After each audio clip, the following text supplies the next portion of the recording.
کہا جاتا ہے جنگ کسی بھی دشا میں کسی فیصلے کا نتیجہ نہیں ہوتی، کیول اور کیول نقصان ہوتا ہے۔ اسی کڑی میں اسرائیل اور ایران دونوں ہی دیشوں کو جس طریقے سے یدھ ہو رہا ہے، میزائل داغی جا رہی ہیں، بھاری نقصان ہے۔ ایران کے لیے، ایران کی وجے کے لیے سبھی لوگ دعا کر رہے ہیں، علماء دعا کر رہے ہیں۔ اور میں ناظم بیگ اپنے چینل میں سبھی درشکوں کو سواگت کرتا ہوں۔ آپ دیکھ رہے ہیں آپ کا اپنا چینل بگ نیوز 7، میرے ساتھ نرنتر رہیے۔ دوستو، آج ہم آپ کو جوڑ رہے ہیں اسرائیل اور ایران کی جو یدھ چل رہا ہے، جنگ چل رہی ہے، اسی سے میرے ساتھ ہیں سانکنی میں مولانا منور عباس صاحب۔ ہم ان سے جانکاری کریں گے کہ جو یہ جنگ چل رہی ہے نرنتر، یہ اگر یوں ہی جاری رہی تو نقصان کتنا ہونا ہے، مطلب نقصان کس دیش کا ہونا ہے، اسرائیل کا زیادہ ہونا ہے یا ایران کا زیادہ ہونا ہے؟ اگر سیز فائر ہوتا ہے تو کیا دونوں دیشوں کو فائدہ ہوگا؟ اور پھر یہ جنگ کیوں ہو رہی ہے؟ سب سے بڑا سوال یہی اٹھتا ہے، یہ جنگ کیوں کی جا رہی ہے؟ تو اب شروعات کرتے ہیں مولانا منور علی صاحب سے۔ منور جی، پہلے تو ہم اپنے چینل میں اپنے ہزاروں درشکوں کی طرف سے آپ کو خیر مقدم اور سواگت کرتے ہیں۔ شکریہ بہت بہت آپ کا کہ آپ نے جو ہے اس وقت آ کر کے جی ہماری بات کو وہاں تک آپ اپنے چینل کے ذریعے سے پہنچائیں گے انشاءاللہ، اور آپ کا بہت بہت شکر گزار ہیں کہ آپ نے جو ہے اس وقت میں آ کر کے ہم سے ایران اور اسرائیل کے بارے میں، حالات کے بارے میں تبصرہ کیا ہے اور معلومات کی ہے، تو انشاءاللہ اس کو صحیح طریقے سے آپ کو بتائیں گے۔ اچھا، شروعات ہماری یہیں سے ہوتی ہے کہ یہ جو جنگ ہو رہی ہے یہ کیوں ہو رہی ہے اور کس لیے کی جا رہی ہے؟ تو یہ جنگ جو ہے ایران نے خود نے جنگ نہیں کی جی اور نہ ایران چاہتا ہے۔ ایرانی حکومت ہمیشہ امن پسند رہی ہے اور بربریت اور ظلم کے خلاف اس نے ہمیشہ کام کیا ہے، اور ایرانی حکومت کا مین ہدف اور مین مقصد بھی یہی ہے کہ امن اور سکون رہے، جی اور سکون اور امن میں ہی جو ہے دونوں ملکوں کے لیے بقا ہے، خیر ہے۔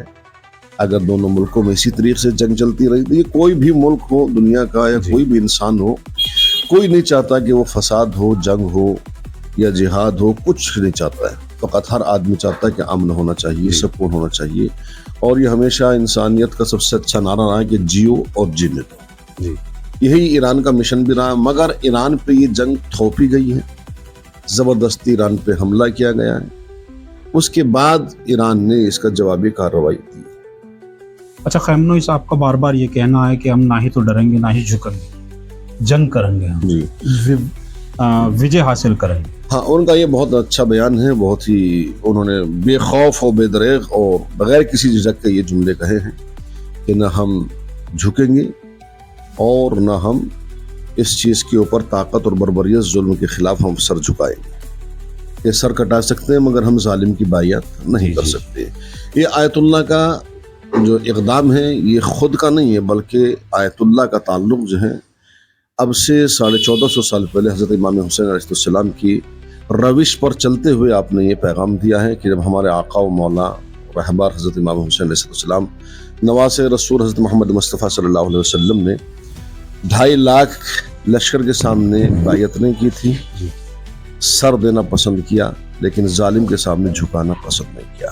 آج بھی آیت اللہ سید علی خامنہئی صاحب کا یہی مشن ہے کہ ہم سر کٹا سکتے ہیں مگر ظالم کی بیعت نہیں کر سکتے۔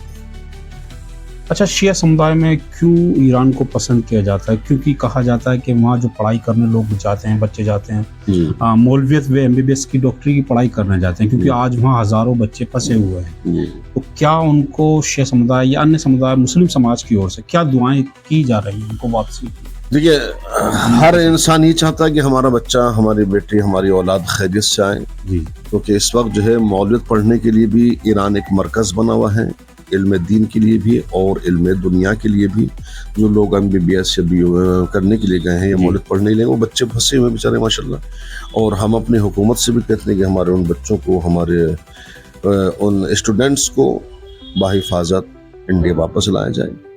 اور جبکہ ایرانی حکومت کی طرف سے یہ ایک بہت اچھا